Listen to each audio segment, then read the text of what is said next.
straight year, 4 titles, makes it his most successful hard court tournament. But James, we saw him withdraw from Indian Wells, the last hard court event he played. That it was supposed to be a great semifinal against Roger Federer. We saw him retire from his match at the U.S. Open last year, which was his only event after winning the Rogers Cup. Can he? What are your expectations here? Do you trust him on the hard court? I trust him. I don't trust his knee. So I think, if he's healthy, I think he's a clear favorite to get through this event again.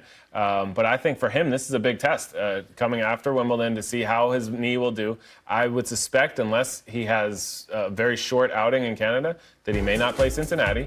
And this will be his only tournament before the U.S. Open, and see how the knee is. If it makes it through the whole event, I think that'll be very encouraging for him going into the U.S. Open, that then maybe he can make it through 7 matches there at the Open. So it's all about the knee, Chanda. He could take on Alex de Minaur in the next round. Takes on the winner of Dan Evans, Alex de Minaur. Alex de Minaur just won Atlanta without getting facing a break point, which was pretty incredible. Could place Fabio Fognini, who he lost to in Monte Carlo in the quarterfinals. So not an easy draw.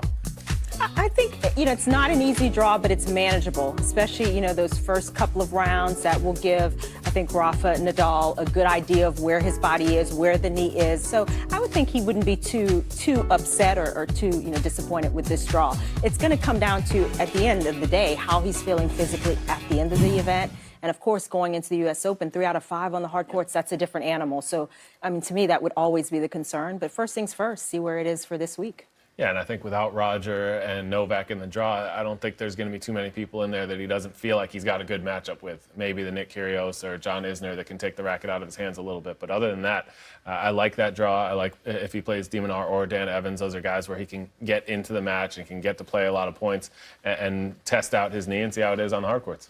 His success dates back to 2005. Won his first Rogers Cup, taking on Andre Agassi. That's how far it goes back for Nadal.